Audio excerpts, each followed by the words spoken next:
guys. Today I'm just going to do a weekly review of what's been going on so far. Civil War comes out on the 6th, and I will be going to go see it on the 5th. But I'm just giving an update of what's happening in news so far. Talking about video games, movies, and again, Zack Snyder. I'm not picking on the guy. I'm really not. I'm just voicing some things that came to light. And it could just help a lot of us realize certain things might not have been good. It doesn't matter whether we liked it or not. I like Zack Snyder's work. First and foremost, let me just talk about Call of Duty Infinite Warfare. I'm a Call of Duty fan. I play Call of Duty, and I love the series. I love a lot of them. But Infinite Warfare looks to be changing the game in, a small way, but it could be a big way by adding space combat. If you saw the trailer that dropped earlier this week, then you saw that we will be having combat out in space, and that seems to be really cool.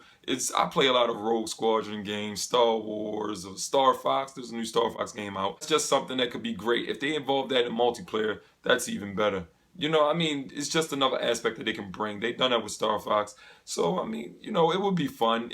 But now everybody's talking about Call of Duty Modern Warfare Remastered. It's getting a remastered look. It's been 9 years, I believe. Do I have it wrong? 9 years? Whatever. But the thing is, Call of Duty Modern Warfare seems to be getting a remastered version coming out, and that was one of the best entries to the whole series of Call of Duty games. I think they had a lot of great Call of Duty games, but Modern Warfare was a really big hit, and it holds a special place in a lot of gamers' hearts, and I can't wait for that either. Now on to movies. Anybody a fan of Dragon Ball Z, and even if you're not a fan of Dragon Ball Z, you probably heard of the movie Dragon Ball Evolution. It was a movie based upon the characters. I say based upon because I'm not going to say it was a Dragon Ball Z movie because it's called Dragon Ball Evolution. It wasn't even Dragon Ball Z. And we had some Dragon Ball Z movies. They were animated. But this is a live-action movie version of the Dragon Ball universe. It's kind of a twist on it because it sucked. It sucked really bad. Now, the screenwriter of that movie has issued an apology. And he goes on to say that he tried the best he could, but he really dropped the ball. There's no excuses. If you read the apology, it's bigger than that. But he talks about how he was just after a big payday, and he didn't take it serious. And he's a fan of other series of things, and he realized if somebody did the same thing what he did to that movie, to one of the series, whatever he's a fan of, he would have been disappointed too. So he issued an apology, and he says he tried to use to blame it on everything else, to anything that he could, but he's taking full responsibility for it.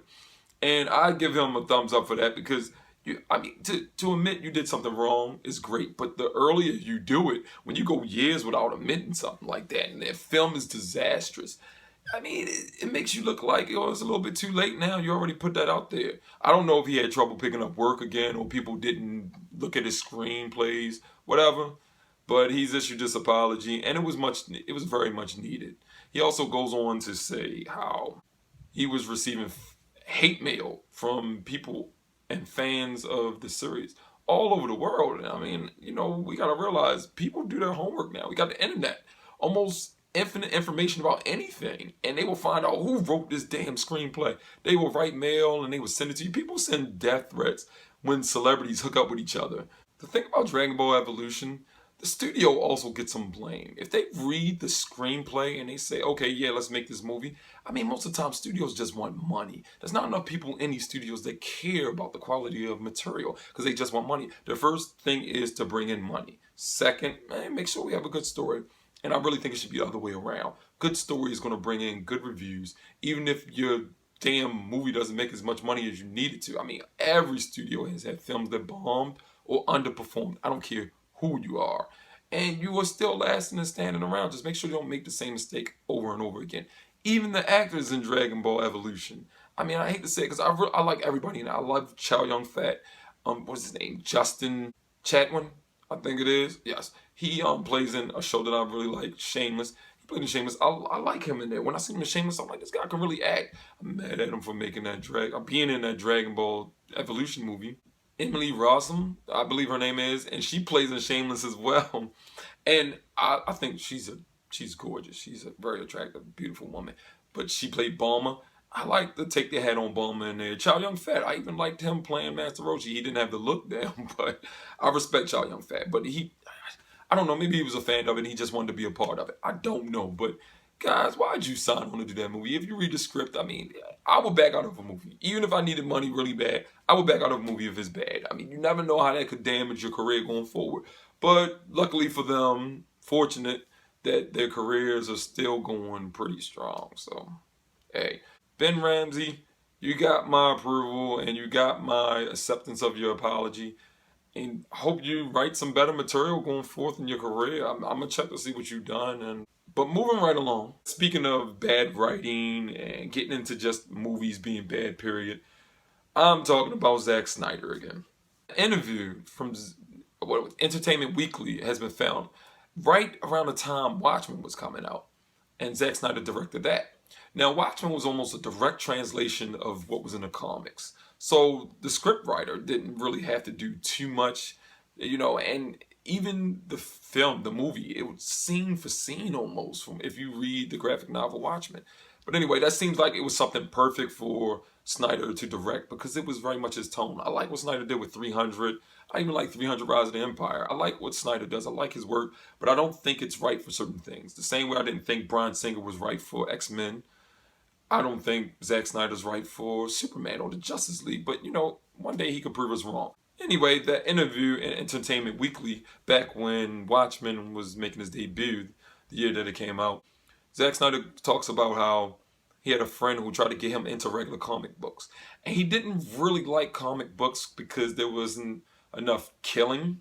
People weren't killing each other and not enough sex. And that's the tone of comics he likes. So when he read Watchmen, he said it was very much up his alley of what he wants comic books to be like. Okay, so this guy might be the wrong guy to bring in to direct movies that are based upon regular comic books. However he wants to say that. Justice League, Superman, Batman, maybe he'll take a darker version of Batman. People seem to like Batman no matter how dark you go. And if you don't go dark enough, I think a lot of fans probably will complain. But there's a lot of other characters at stake here, especially Superman. The Batman vs. Superman movie had a very dark tone. That doesn't mean the movie was going to be bad just because it had a dark tone. People could have just complained about the tone of the movie. But it was very choppy with the editing. The pacing of it was off. It had a lot of flaws, but it had some stuff in there that was pretty good. I mean, I enjoyed a lot of the movie. It's just a lot of the movie I didn't enjoy either. And this is coming from somebody whose first favorite superhero was Superman. He's no longer my favorite superhero. Somewhere in between, I guess, 3 to 10, Spider-Man became my favorite superhero. Somewhere in that. And I still think Superman is one of my favorites. He's very interesting. And you always wonder how can they make him interesting in the comics. And anytime they do, I'm all for it. But I just don't think Zack Snyder was the right person for this. Now that Entertainment Weekly interview, I will be putting up some pictures of that maybe at the end so you can see what he was saying. I just think Snyder needs to focus on something else. And if he's going to finish the Justice League movie, fine. If that doesn't do good, he really needs to focus on something else. But you got to remember, Snyder is a director. He's not a writer.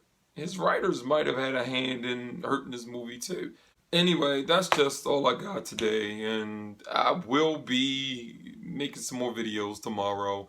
And Thursday, May the 5th, I'm going to go see Civil War. I will have a review up for that, a non-spoiler, for those who didn't see it in case you want to see my review. And I will be putting up also a spoiler review. I can't wait for that movie. You know what to do. Like the video if you like the video. Share, subscribe, leave some comments about any of these things I just discussed so we can discuss it further if you want to. And I will see you next time.